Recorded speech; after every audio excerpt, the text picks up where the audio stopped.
buenas tardes, muy bienvenidos a esta nueva edición de Economía para Todos. Hoy es sábado 22 de octubre ya y hoy vamos a hablar de varias cosas, pero muy importante, vamos a hablar del desastre, del caos de los fondos europeos.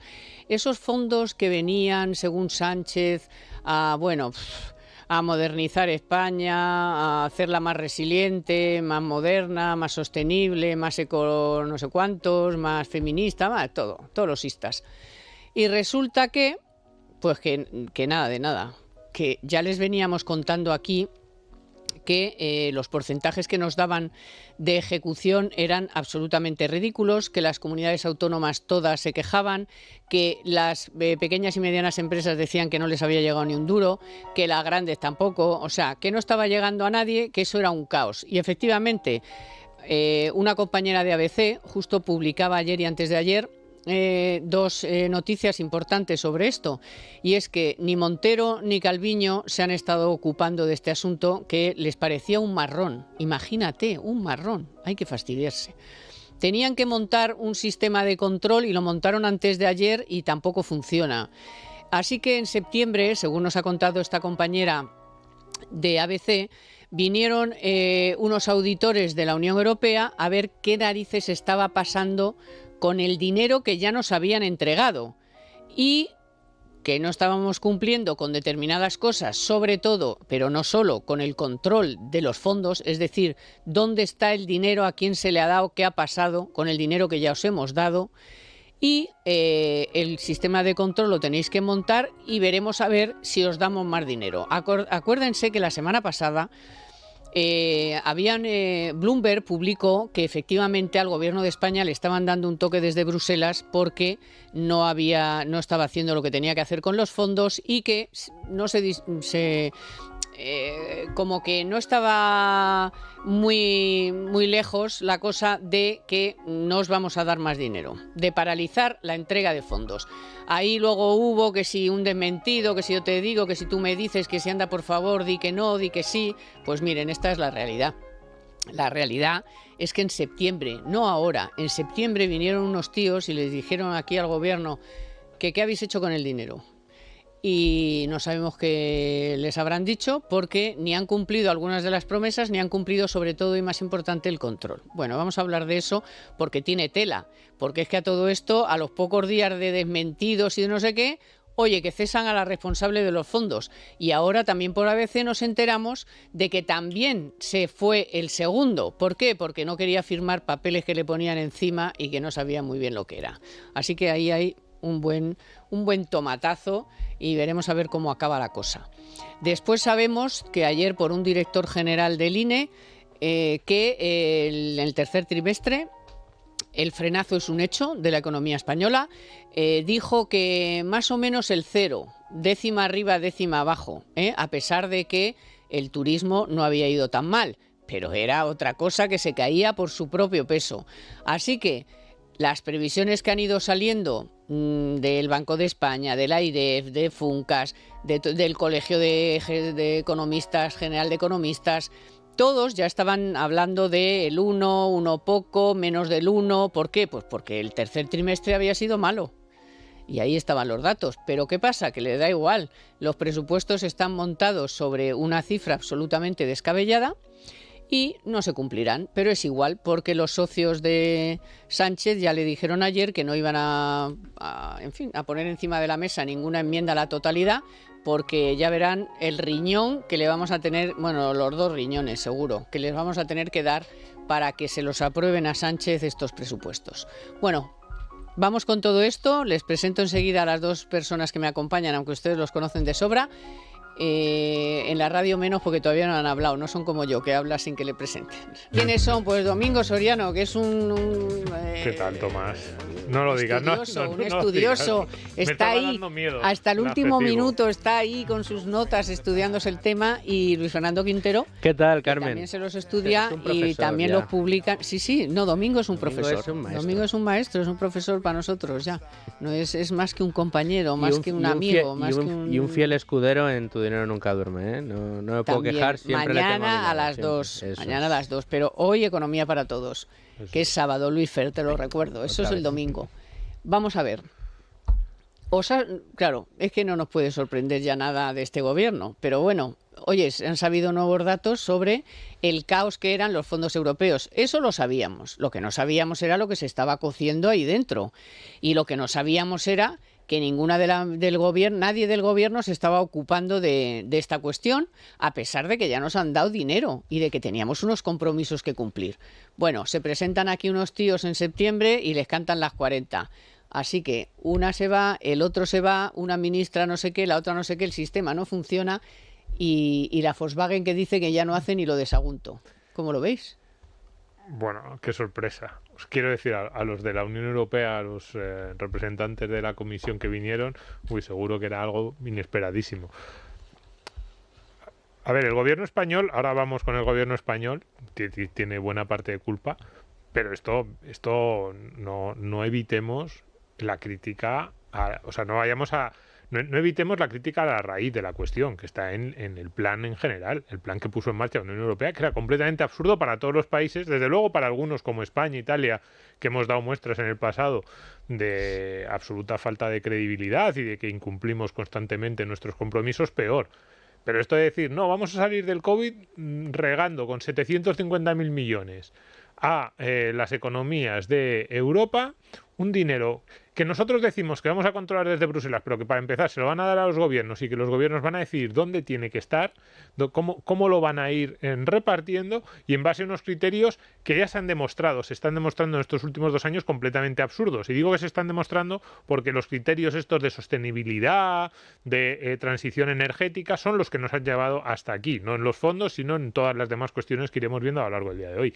Entonces, la Unión Europea monta eso y luego 2 años después empieza a mirar a gobiernos como el español y decir, oiga, que es que usted no cumple con nada de lo que dice, oiga, que es que no sé dónde está mandando el dinero, oiga, es que a lo mejor los proyectos que está financiando no son el tipo de proyectos que yo tenía en la cabeza, o es que no está usted impulsando el crecimiento, o es que has hecho exactamente un programa para conseguir todas y cada una de esas cosas, con lo cual lo primero que ellos mismos digan es que a lo mejor ese tipo de dirigismo absurdo desde Bruselas, de nosotros vamos a organizar la economía del viejo continente, desde aquí pues no. Bueno, y en lo que toca al gobierno español, pues el gobierno español está haciendo lo que también todos preveíamos que iba a hacer, que es intentar conseguir esos fondos europeos, no tanto para conseguir o para lograr un crecimiento económico más o menos sostenido o ese cambio de modelo productivo que dicen que habría que ver si en el gobierno español saben cuál es ese cambio de modelo productivo, sino para tratar de establecer una especie de red clientelar, de, bueno, pues empresas que más o menos vayan creciendo siempre bajo el paraguas que marca el gobierno, que marca la Moncloa, y, bueno, poder llegar a las próximas elecciones diciendo todos estos puestos de trabajo, todas estas nuevas sectores que se están desarrollando son gracias a mí. Lo que has dicho del marrón yo no lo había leído, pero me parece me parece completamente lógico y completamente humano. O sea, yo entiendo que tanto Calviño como Montero digan que me va a tocar a mí ponerme al menudeo de dónde se manda cada uno de estos euros, del control, de justificar con Bruselas, y que estén tratando de escurrir el bulto, me parece completamente Bueno, pero eso normal. se hubiera solucionado montando lo que tenían que haber montado, que era una oficina transparente independiente que creara esa plataforma donde se fueran volcando las cosas. Y otro detalle que te voy a dar, dice, es verdad, Bruselas tiene la culpa, pero a mí, yo recuerdo que este plan cada partida también la tenían que aprobar los otros Estados miembros. O sea, ¿o no? ¿Estoy equivocada? No, había que aprobar las ayudas, pero luego lo que había era una fiscalización también. Tendría que tener fiscalización cada país y luego tenía que tener fiscalización de la Unión Europea dependiendo de los hitos y los momentos, que pues eso es lo que nos han buscado. Ya, pero ¿y qué gobierno ha fiscalizado a España? Le hemos adjudicado 30.000 millones. ¿Han ejecutado ustedes 2.000? Aquí pasa algo. ¿Qué es lo que pasa? Pues que, como bien decíais los dos,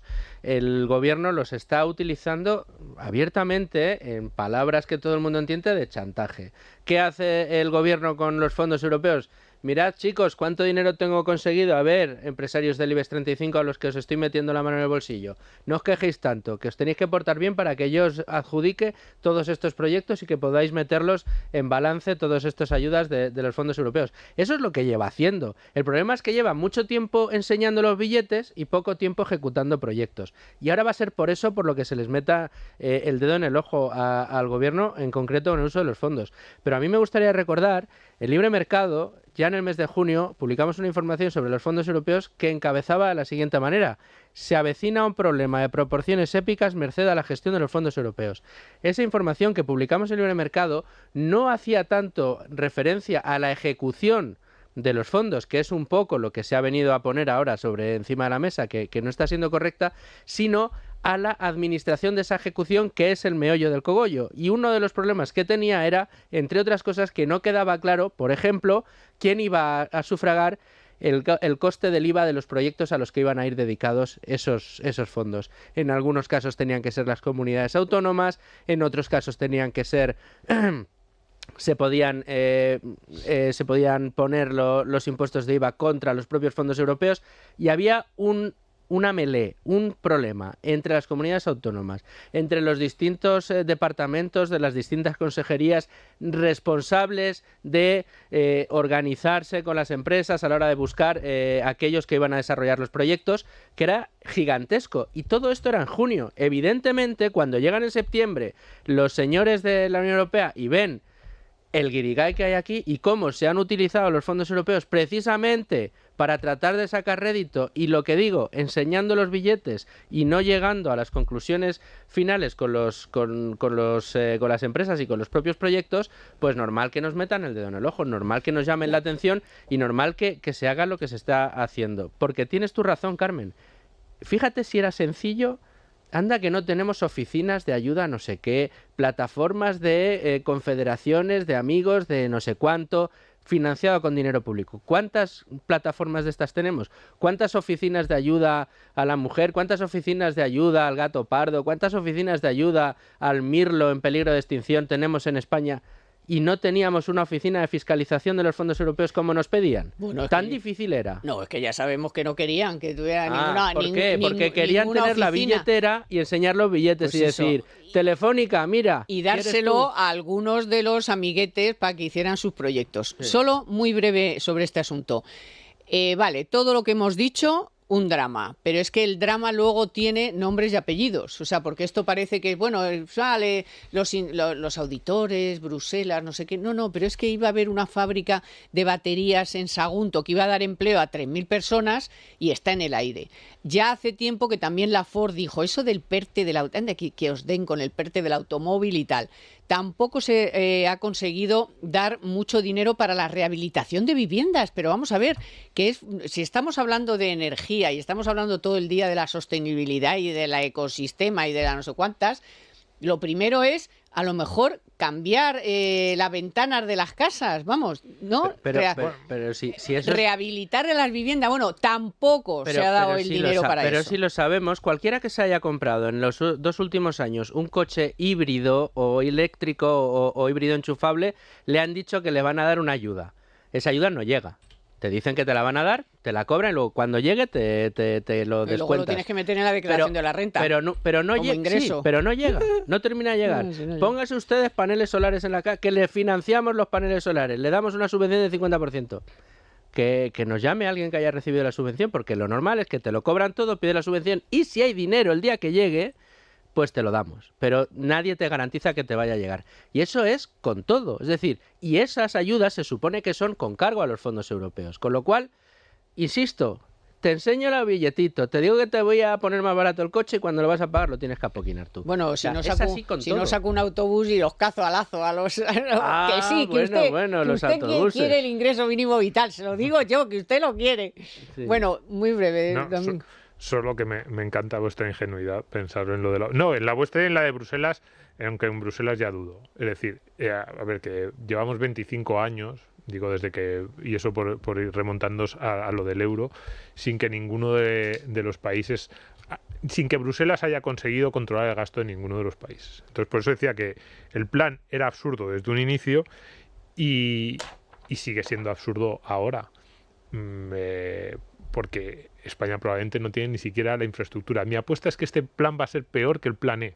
Pues el plan E fue tirar el dinero, pero cuando tú tirabas el dinero en hacer un carril bici que llegaba desde el pueblo hasta el polideportivo o en hacer una nueva pista de pádel, pues eso se quedaba ahí, era dinero tirado, más déficit y más deuda. Esto no es solo tirar el dinero, esto es tirar el dinero y tratar de dirigir cómo quieres que sea la economía 2025. ¿Qué fábricas se lo merecen y cuáles no? ¿Cuáles son los criterios de sostenibilidad o de eficiencia energética que se merecen los fondos o no? Es decir, ya no es solo poner un carril bici que no sirve para nada, no, es poner una fábrica que no debería ponerse y que está gastando recursos que se podrían utilizar en otro sitio y que esos recursos nunca van a ser utilizados porque lo estás utilizando en algo que dentro de 3 años no va a servir para nada. Es decir, es peor que el plan E porque no une mal gasto a dirigismo económico, pero es lo que han decidido en Bruselas y aquí. Exacto. Bueno, pues yo mientras les voy a dar un consejo porque como el dinerito es escaso, lo importante es comprar bien. Y, por ejemplo, usted y yo sabemos que se pueden disfrutar de buenos precios todos los días y de unas ofertas increíbles en Hipercor, claro está. Ahora han preparado una estupenda sorpresa. Por ejemplo, del 20 al 23 de octubre, solo en Hipercor tienes un 40% de regalo en todos, todos los juguetes. Así que construcciones, juegos de mesa, muñecos, coches, en fin, no puedes dejar pasar esta oportunidad y además adelántate a la Navidad. Y seguimos con sorpresas, porque ese 40% de regalo lo puedes canjear del 1 al 11 de diciembre en compras iguales o superiores a 50 euros en todos los departamentos de Hipercor. Y es que Hipercor piensa en ti, en ofrecerte lo mejor para tu casa, para ti, los tuyos, y además un regalo así en juguetes, hombre, no te lo puedes perder, tienes que aprovecharlo. Así que recuerda, como siempre, en Hipercor y Supermercado El Corte Inglés vas a encontrar lo mejor en alimentación, en droguería, en todo. Es un mundo de servicios que donde puedes hacer tus compras, además, cómoda y fácilmente. Compruébalo.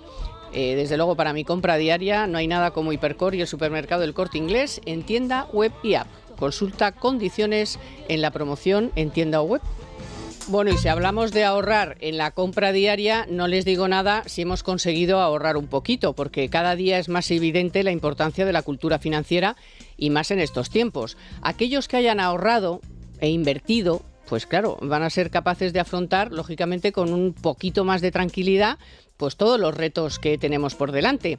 Por eso, desde Es Radio apostamos por la cultura financiera, la de nuestros propios contenidos y también las de otros que también apuestan por difundir educación en finanzas. Ese es, por ejemplo, Invesco y su podcast que se llama The Big Story, donde en solo 10 minutos nos informan de las últimas novedades y tendencias en los mercados y nos ayudan a entender los retos que plantea este momento de grandes cambios. ¿Para qué? Pues hombre, para detectar oportunidades y una mayor rentabilidad, obviamente.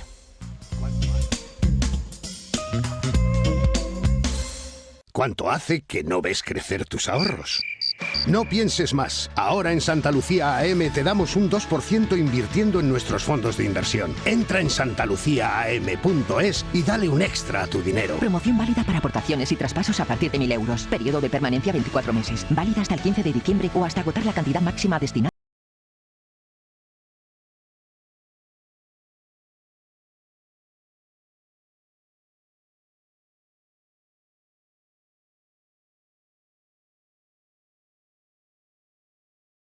La verdad es que la semanita de Calviño, la que le ha caído, madre mía, ya funcas para rematar con el 0,7 de crecimiento el año que viene, pero tiene mucho sentido todo lo que empezamos, lo que esta semana y la pasada hemos conocido, porque es que ayer un director general del INE dijo en declaraciones públicas que el tercer trimestre, es decir, julio, agosto y septiembre, a pesar del turismo, la economía española 0%, el PIB 0%. Dijo, bueno, décima arriba, décima abajo, o sea, nada, frío, ¿no? Como dicen, de 0 grados, ni frío ni calor. Pues sí, mucho frío porque eso significa que nuevamente, ¿qué va a hacer ahora Calviño con sus previsiones y sus presupuestos? ¿Creéis que va a tener las narices de cambiarlo? Porque claro, ya es un clamor, ya es que es el INE, ya no va a echar también a la nueva persona que ha puesto, ¿no? Ya ha hecho a uno porque no le gustó lo de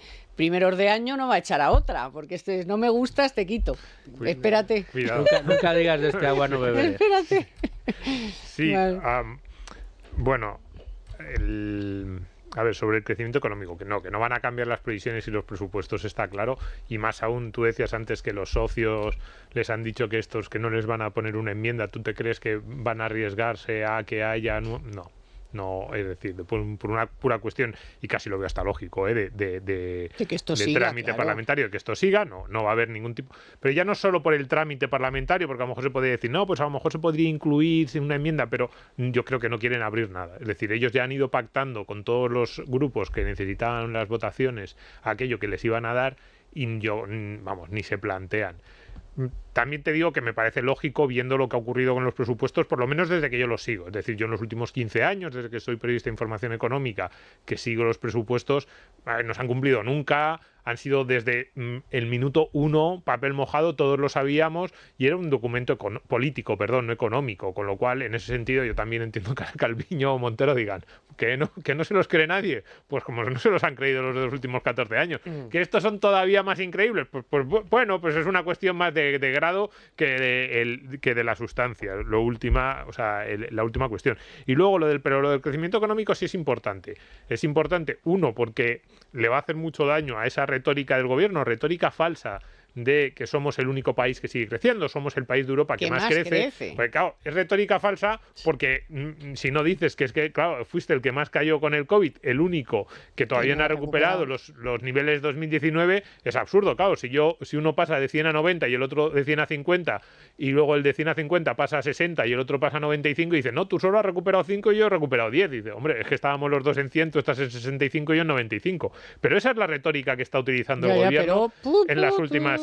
Claro, entonces, pero por eso digo que es grave, porque hasta eso se lo va a cargar, estos datos, estas cuestiones del crecimiento, y luego que lo de llegar al nivel de 2019, esto es como aquella cuestión filosófica de los griegos que decían, cuando uno avanza, ¿cómo se llega al final de un camino? Dice, porque siempre, o cómo alcanza la liebre a la tortuga. Dice, porque cada vez que la liebre va a llegar al sitio de la tortuga anda, y entonces están más cerca, pero siempre que la tortuga. Y esto les preocupaba a los filósofos griegos, cuál era ese momento en el que la liebre alcanzaba, porque siempre la liebre, aunque iba más deprisa, la tortuga en ese tiempo que la liebre llegaba hasta donde estaba antes, avanzaba un poco.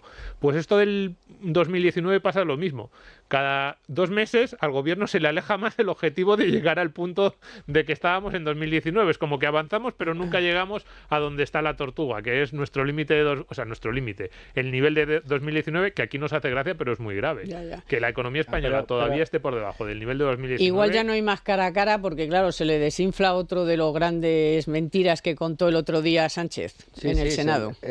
Sí, bueno, Sánchez en el Senado que se infló desde que dijo que era peligroso que el dinero esté en el bolsillo del contribuyente. Bueno, peligroso decir que el dinero tiene que estar en el bolsillo del contribuyente y no en el del Estado. Además lo dijo diciendo que el dinero está en el bolsillo del Estado para dar sanidad y educación gratuitas. Una de las grandes falacias que la sanidad y la educación en España no es gratuita, nos cuesta y una pasta a todos los ciudadanos en impuestos, sino que repasen lo que pagan en IRPF y en cotizaciones nuestros oyentes. Pero sí, no, lo de los presupuestos es un desastre, y es un desastre porque dice Domingo, no, son tan irreales y tan malos como siempre, o igual un poquito peor, pero el problema ya no es ese, el problema es que son peores, y que cuando cumplen los presupuestos cumplen la peor de las partes. Es decir, no sé si vamos a llegar al nivel de crecimiento que contemplan esos presupuestos, pero que nos van a meter la mano en el bolsillo todo lo que dicen, seguro, y es uno de los presupuestos más expansivos en impuestos y más creativos en subida de impuestos, y además en subida de gasto, otra de las cosas que sí que piensan cumplir, gastar todo lo que puedan y un poquito más. Este fin de semana publicamos en Libertad Digital un ejemplo sencillito, que es el del CIS, el de Tezanos. En 4 años le han subido el presupuesto al CIS de Tezanos un 45%. En ese tiempo a la Casa Real se lo han congelado. O sea, cobra bastante más el CIS que la Casa Real. Pero es que en la renta, en la riqueza de los españoles o la situación económica de los españoles ha empeorado un 24%. Somos un 24% más joven, más pobres durante estos últimos 4 años. Con lo cual, esta situación es insostenible. Y luego, además, el tema, y termino ya, del crecimiento para este año, un crecimiento como el que apuntan, que se puede congelar en el tercer trimestre, es evidente. Uno piensa cómo están colocadas todas las piezas económicas en España y lo último que se fomenta es la inversión, lo último que se fomenta es el consumo y lo último que se fomenta es el avance económico. Si estamos todos en casa sin querer movernos porque no vamos a poder pagar el recibo de la luz. Bueno, pues la verdad es que en estas circunstancias que les estamos contando y que les venimos contando ya, porque no es de hoy, ni de antes de ayer, ni de hace un mes, hombre, pues el que haya conseguido tener algo de dinerito, pues lo más importante es saber qué hacer con él, ¿eh? ¿Dónde colocarlo? ¿Dónde sacarle algo de rentabilidad? Y para darnos alguna idea, y muy buena, tenemos hoy con nosotros a Ignacio Montero. Muy buenas tardes, señor Montero. Hola, ¿qué tal? Que es director de la unidad de conversión de coinversión de Banca March. Así que, ¿qué nos aconseja para capear un poquito mejor este temporal de los mercados, de la economía? No sabemos muy de la deuda, en fin, está todo revuelto.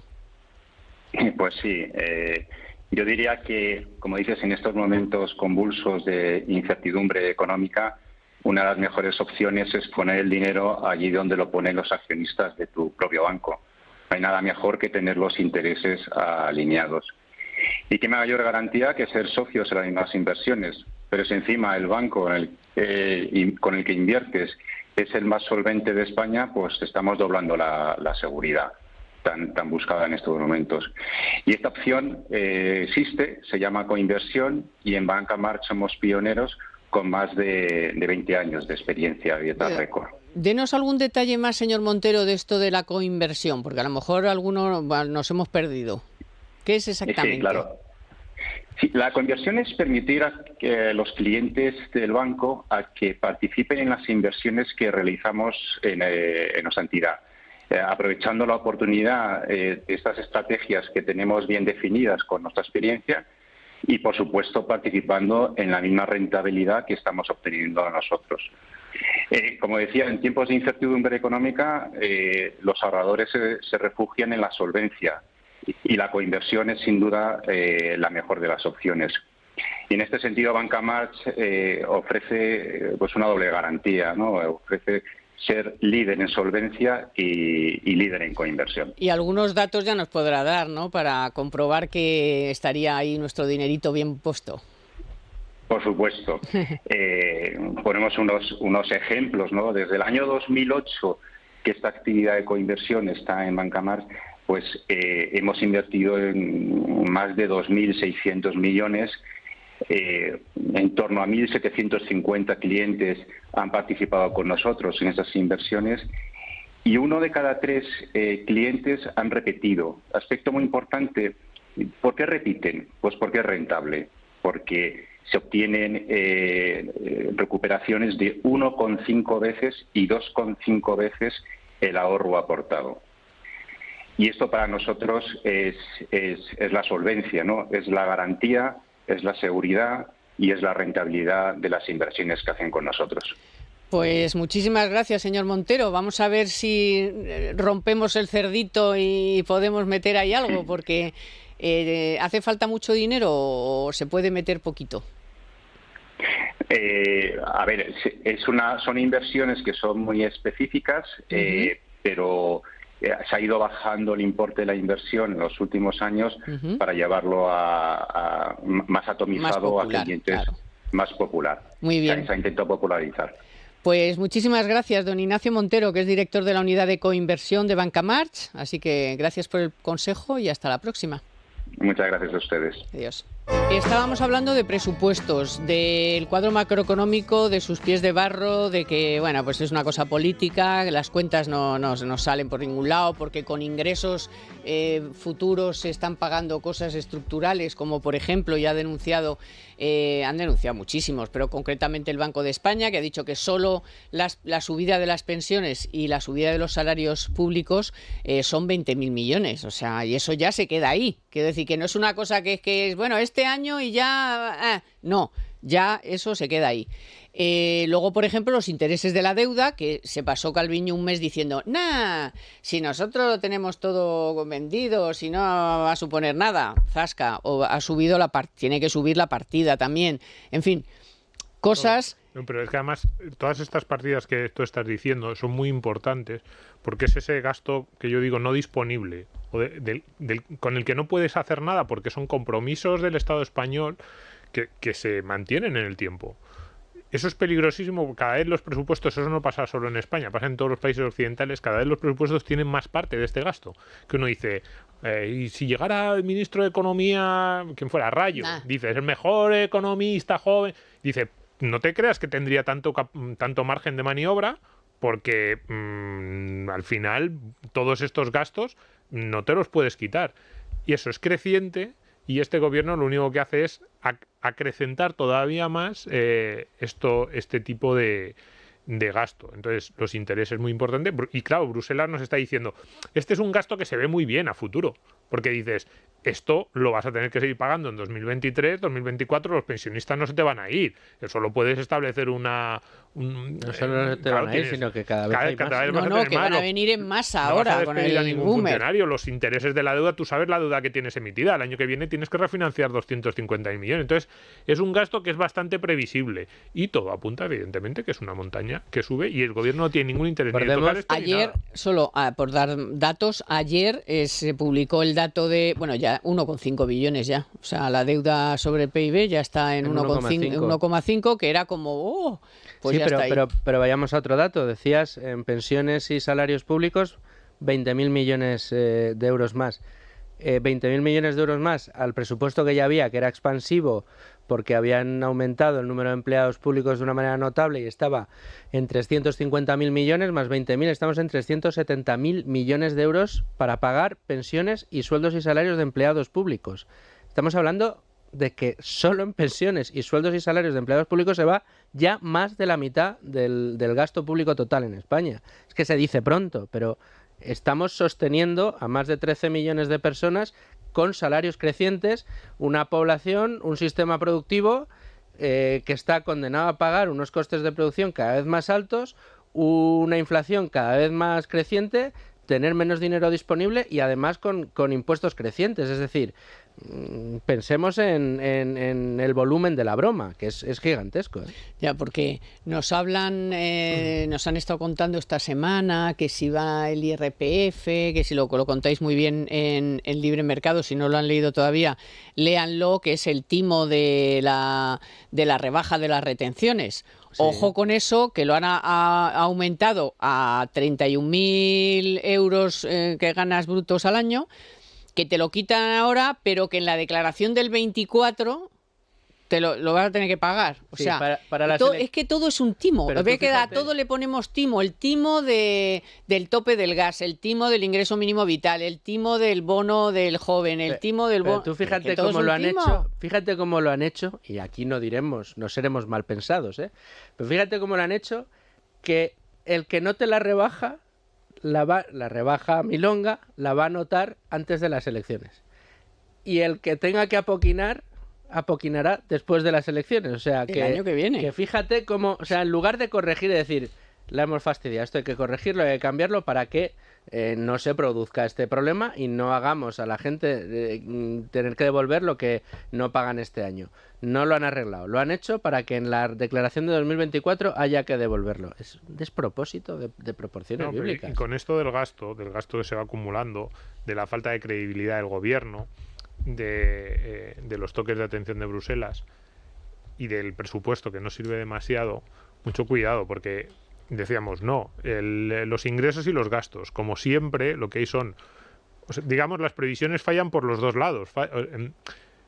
Si se cumplen los peores pronósticos que nos están dando todos estos organismos, y podría cumplirse, vas a fallar por el lado de los ingresos, siempre lo decimos, incluso con inflación vas a fallar por el lado de los ingresos, pero no, es que también puedes fallar por el lado de los gastos, porque los gastos, claro, se te van los gastos de ciclo.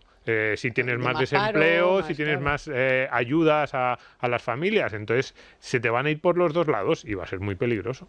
Y si encima tienes un gobierno que no tiene ninguna credibilidad ante los que te están prestando el dinero o ante los que te están avalando, pues en algún momento se puede romper la cuerda. Bueno, vamos a seguir hablando de esto porque ayer leí un dato que es el siguiente. Las jubilaciones anticipadas voluntarias adelantándose a la reforma Escrivá se han duplicado en 10 años.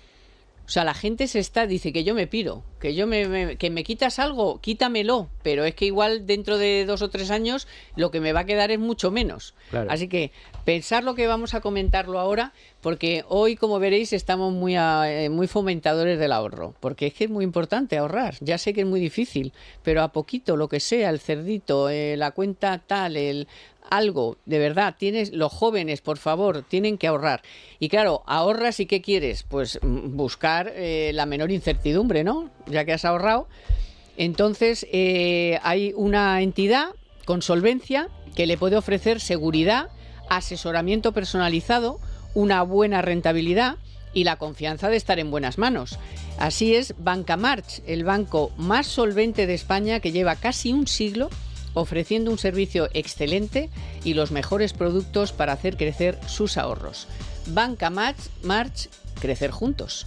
Bueno, pues el señor Escrivá no plantea los ajustes automáticos, no sabemos nada de la cláusula esta para solucionar, para sustituir a lo que teníamos, ¿no? Y que había aprobado el gobierno de Rajoy, el factor de sostenibilidad. No sabemos todavía la edad de jubilación final en que va a quedar, ni si solo sabemos que van a subir las cotizaciones, eso seguro. Ya lo han subido, ya le han tocado las narices a los autónomos, nada menos que 600 millones que van a acabar pagando más adicionales por sus cotizaciones, que van a subir las bases máximas con el IPC y un suplemento, un recargo, porque es poco, el IPC es poco. Bueno, pero ¿cuál es el punto de verdad en el que se tomen en serio alguna vez el asunto de las pensiones? Pues no, a ver, ibas a decir, ¿cuál es la reforma? No, la reforma es esa, es tratar de aguantar el chiringuito lo máximo posible, no mientras te estén financiando desde fuera, mientras tengas unos costes de financiación relativamente bajos, pero que van a ser crecientes, por lo que decíamos intentar mantener el chiringuito. Lo que pasa es que, mira, el señor Escrivá, que además siempre adopta ese tono así un poco como muy serio, muy de soy el ministro técnico del gobierno. Mala leche, sí, sí, también, perdona. eso también. O sea, y dentro del ministerio, los que se le han ido yendo. Se han ido unos cuantos, ya no voy a entrar en eso, pero vale. No quiero entrar en eso. No, pero sobre la cuestión de los tecnicismos, ¿no? Señor Escrivá ya lleva 5 o 6 años desde que entró en la vida pública española, primero o incluso más como presidente de la AIREF, pero desde que empezó a entrar en el debate de las pensiones, las primeras previsiones de la AIREF, pues sí, yo diría que 5 o 6 años. Entonces ya, claro, vamos viendo si se cumplen o no, porque él ya como presidente de la AIREF fue siempre el más optimista, por ejemplo, en una de las cosas que decíamos antes que es relativamente fácil de ver, aunque en este caso es un poco más complicada, era el tema de la demografía y de cuántos inmigrantes iban a ir o no llegando a España y cómo eso ayudaría o no ayudaría a la sostenibilidad de las pensiones. Millones, bien. Millones. En estos años se han ido incumpliendo sus tesis en la parte de demografía, que ya el INE, que ya el Eurostat le habían dicho, parecen demasiado optimistas, que se podían haber cumplido, pero no.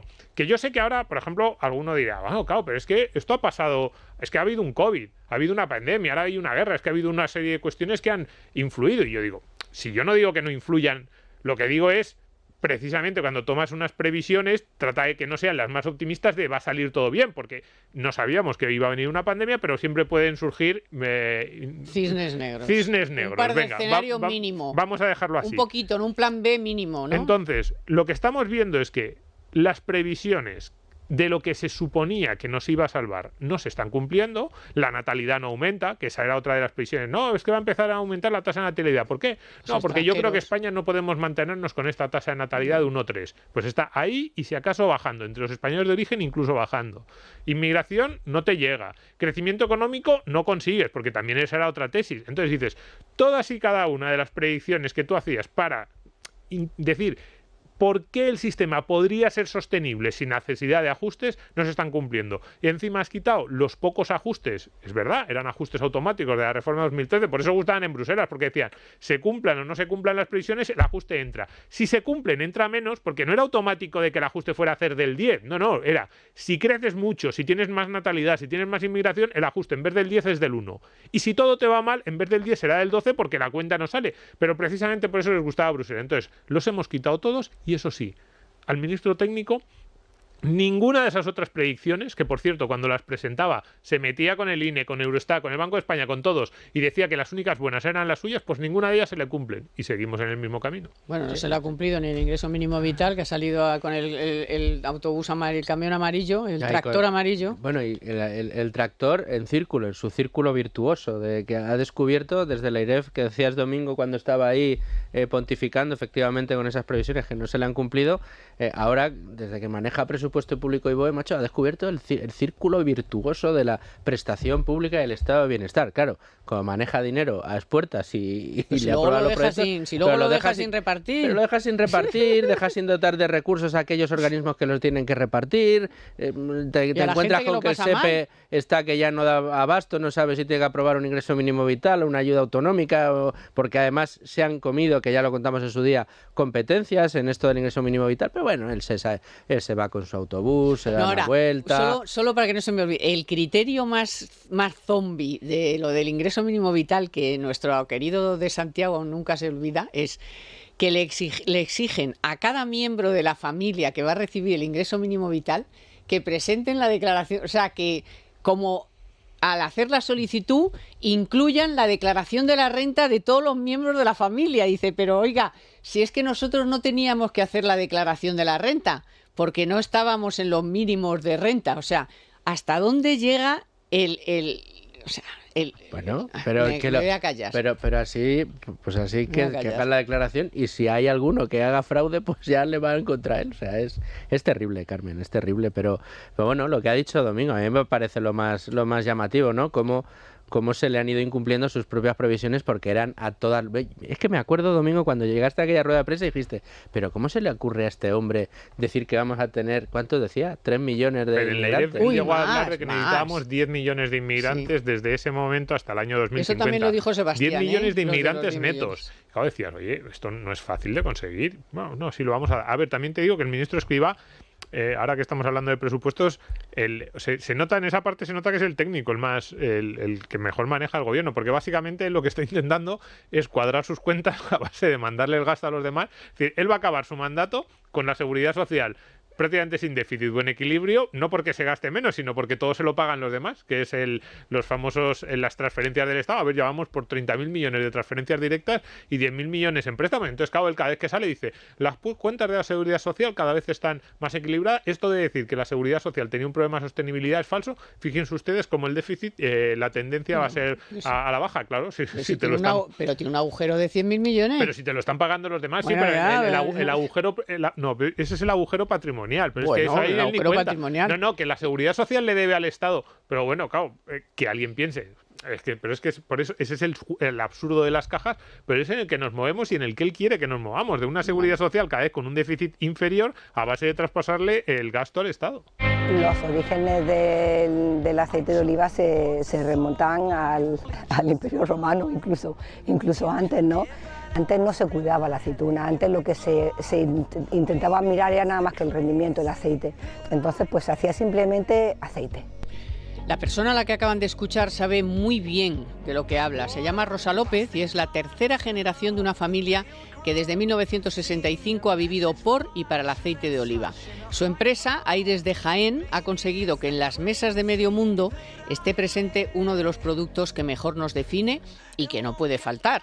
Para ello, las exportaciones se han convertido en un foco del negocio y Banco Santander en su mejor aliado. Hacerse hueco en un mercado nacional no es fácil y en cambio es más fácil en exportación porque todavía hay mucho camino por recorrer y mucha cultura que difundir respecto a aceite de oliva virgen extra fuera de nuestra frontera. Entonces nosotros empezamos intentando dar pasos firmes en la exportación. Aires de Jaén ha terminado convirtiéndose en una de las principales exportadoras de aceite de oliva virgen extra de Andalucía. Sin embargo, no es solo una empresa exitosa dentro de su área de actividad, sino que está muy vinculada a la comarca que la ha visto nacer y crecer. Matías es hermano de Rosa, con él comparte la dirección general y es de los que piensa que la vida en el campo es una gran opción que permite conciliar y disfrutar de la naturaleza. Es una opción de vida también que permite pues, la conciliación, que permite el disfrute de la naturaleza y que si se apuesta por dar servicios a los entornos rurales como estos, pues creo que es una opción ganadora.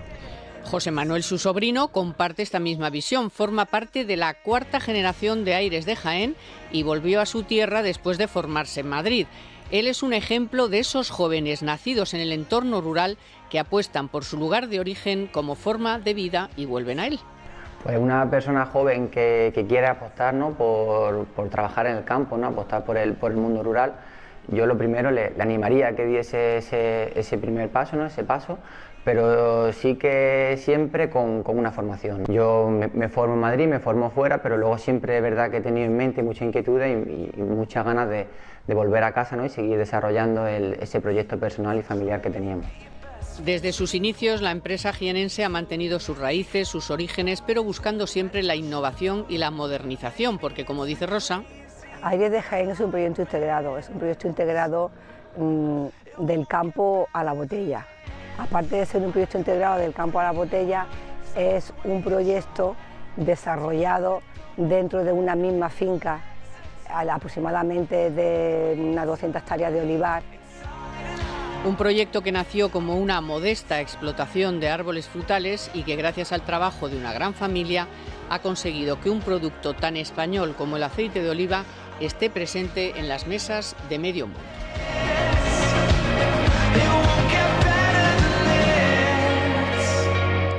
En Economía para Todos, la noticia de la semana con Telefónica.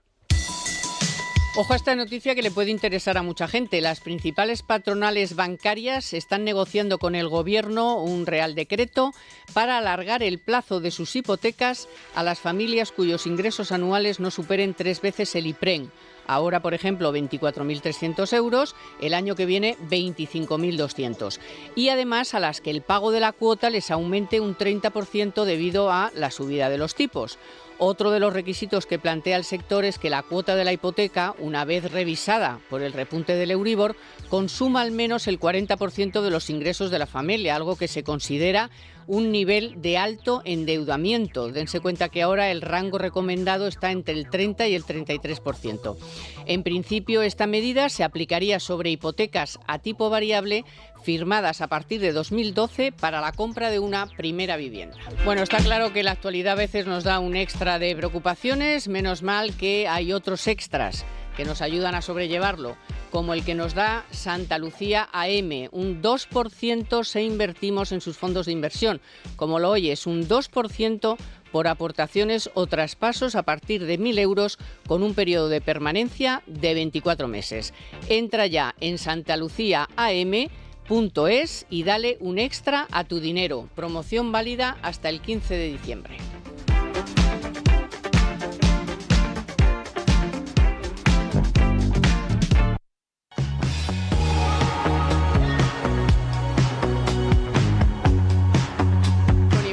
Energía, porque habíamos conseguido más o menos ir enterándonos bastante de lo que era el MidCat.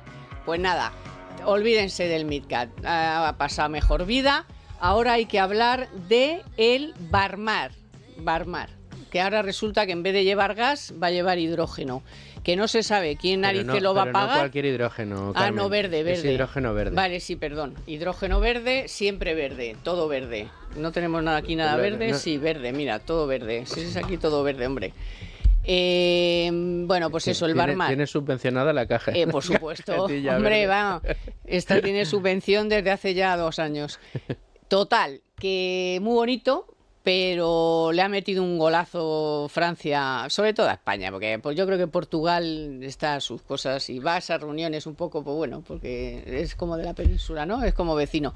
Pero vamos, aquí el que se las ha llevado todas es ¿por qué? Pues porque este nuevo gasoducto para el hidrógeno verde, pues para allá que me lo fiáis, pues dicen 2030, vaya usted a saber, y quién lo paga no sabemos. O sea, fíjate que en el error encontró la solución. O sea, cuando Francia, cuando España se bajó los pantalones, hay que decirlo así, con Francia, en el asunto del MidCat, que dijo Sánchez y el gobierno que iban a pelear el MidCat porque era importante para Alemania y se iba a Alemania a negociar, y Macron decía que yo no quiero el MidCat, que paso del MidCat, que no quiero el MidCat, y le tuvo que dar una bofetada en la cara, decirle, pero que te he dicho que no el MidCat, que el MidCat, además, estás importando tu gas a través del MidCat en lugar de exportándolo. ¿De qué me estás hablando, no? Entonces, en ese momento salió aquello en aquella rueda de prensa, no, pues si no es el plan B, perdón, si no es el plan A, será el plan B, y si no, sacaremos un gasoducto submarino hasta Italia, ¿te acuerdas, no? Sí,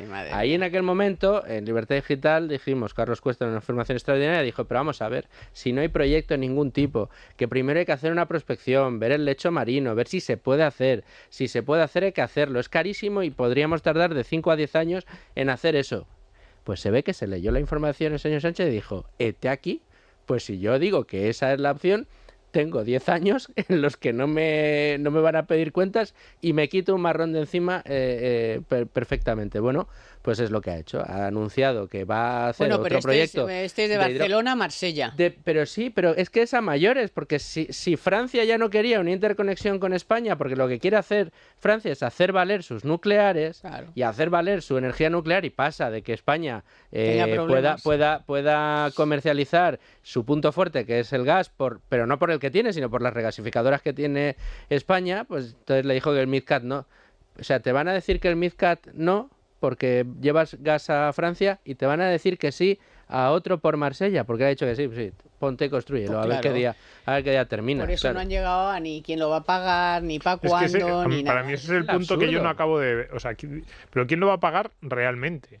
Es decir, ¿hay alguien? ¿Se va a hacer realmente? Es la primera pregunta. Yo creo que algún euro de nosotros tres va a ir a eso, si es que finalmente. ¿Hay alguna empresa que esté dispuesta a financiar eso? ¿Hay alguien que tenga una mínima seguridad jurídica como para invertir en Europa en una infraestructura de gas que probablemente pues, será muy cara, un plazos de amortización pues a 15, 20 años tirando por lo bajo? Un gas que hasta anteayer básicamente estabas diciendo que es decir, estabas diciendo que había que sacarlo del mix y que básicamente tenías que el gas, hombre, no era igual que el petróleo o el carbón, pero estaba cerca, con lo cual tampoco podía ser el futuro. Entonces, efectivamente, bueno, por eso han metido lo de la idea del hidrógeno verde, para que cambiemos el... Sí, pero es que igualmente eso lo que hace es que el proyecto sea mucho más caro, que valga para el... Y yo, sinceramente, es que al final a mí me da la sensación de que solo hay dos opciones. Uno, sí, como decía Luis, pero que lo paguemos nosotros, que se pague vía presupuestos, sin una expectativa clara, que yo tampoco... Realmente ni siquiera tengo claro que en 2030 vaya a ser necesario o no necesario. Es decir, estamos jugando en una cuestión que debería ser muy de largo plazo y muy con las empresas, con los que realmente saben de qué va eso, tratando de hacer apuestas, pues bueno, probablemente varias, sin saber muy bien cuáles va a salir bien, y tratando de hacer diferentes apuestas de inversión. Claro, nadie se fía, desde luego en España no, pero me da la sensación de que en el resto de Europa tampoco, de la inseguridad jurídica brutal que hay en Europa con el tema de la energía, y entonces las empresas básicamente se ponen de perfil y dicen, bueno, pues si tú me lo financias o si me das la ayuda, pues yo te echo una mano, y si no, esto se queda sin hacer. Entonces, ¿qué tipo de energía realmente? Si vamos a un mercado dirigido, si vamos a un mercado libre, pues yo lo que digo es, oye, que las empresas diferentes hagan sus apuestas sobre cuál va a ser la energía más eficiente en el futuro y más barata, y que traten de, bueno, pues habrá una que construya nucleares de estas pequeñitas que están diciendo que va a haber, habrá otra que se ponga a hacer gasoductos, y habrá otra que haga plataformas de regasificación y luego traiga el gas con vía metaneros, pues hasta los puertos. Bueno, no lo sé. Y si la vas a dirigir, dirígela, por lo menos, o sea, con un poquito de lógica dentro de la ilógica del dirigismo central, y plantea unos escenarios a 10 o 15 o 20 años vista mínimamente solventes. Pero es que tienes un cuello de botella ahora, actualmente, un problema ahora para los próximos 6 meses, que no sabes cómo va a pasar el invierno en Europa, y en vez de dirigirte a eso, que debería ser lo urgente, estás discutiendo sobre algo que sabes que no va a estar operativo hasta el año 2030 y al que nadie le estás dando seguridad que si en el año 2031 no existen los problemas actuales, que lo normal es que no existan, le vayas a permitir desarrollar esa infraestructura. Bueno, es que si te dirigieras a eso, harías, por ejemplo, el que mayor problemas tiene, no lo estoy salvando, que Alemania ha cometido todos los errores del mundo y lo va a seguir cometiendo, pero por lo menos ha dicho, oye, pues voy a darle más vida útil a las 3 centrales que tengo. O sea, Sánchez, en vez de inventarse estas historias y tal, ¿por qué no piensa que efectivamente una cosa facilísima y utilísima es decir, oye, las centrales que iba a cerrar, vamos a alargar el plazo de esas centrales, que tengan una seguridad en los próximos años. Es una energía limpia, barata, que ya hasta la Unión Europea ha tenido que decir que era hasta verde. En 2025-26 empieza el calendario. Es decir, Claro, de nuevo, no estamos hablando de 2040. Eso es pasado mañana. Pasado mañana empieza el calendario de cierre de centrales. Y sin embargo no lo hace y se pone a hacer todas estas, contarnos estas milongas de los gasoductos. Y mientras sale a los medios de comunicación a hablar del hidrógeno verde y el pipeline que va a ir desde Barcelona a Marsella, pues tenemos que en España estamos pagando el gas más caro, de hecho el doble de caro de lo que lo pagábamos antes. Tenemos que España es uno de los países donde más cara sale la energía, por mucho que el gobierno nos siga insistiendo y diciendo y pasándonos teletipos y papeles y notas de prensa y briefings donde dice que pagamos la energía más barata de la Unión Europea, previo a la compensación del tope del gas. Sí, hombre, si solo cuenta eso usted, señora, pues sí, nos saldría muy barata, más barata la factura de la luz, pero resulta que es que después me lo mete usted, la compensación del tope del gas, y tengo que pagar lo mismo que había pagado por mi consumo, con lo cual lo he comido por lo servido, el tope del gas. Y encima comprando gas más caro, que como es el norteamericano, por el problema con Argelia, y encima comprándole más gas a Putin, que es que tiene narices, que no mucha guerra de Putin y mucho la culpa de todo la tiene Putin. Y que no se pone ninguna solución sensata encima de la mesa, lo estabais diciendo, lo estaba diciendo Domingo, no se pone ninguna solución sensata para paliar el problema que tenemos ahora mismo y para solucionarlo de cara al futuro. Esto no se plantea. Bueno, pues aquí tenemos a Chopin, lo siento, Domingo, mira qué pena me da que decirte adiós, pero mañana, y Luis Fer, aquí mismo a las 2 de la tarde, tu dinero nunca duerme. Gracias a los mandos técnicos Víctor San Román, gracias a Naya Pertusa en la producción, gracias compañeros de Libertad Digital Televisión y por supuesto a todos ustedes, ¿qué haríamos sin ustedes? La semana que viene más, que pasen un buen fin de semana. Gracias por estar ahí. Economía para todos con Carmen Tomás.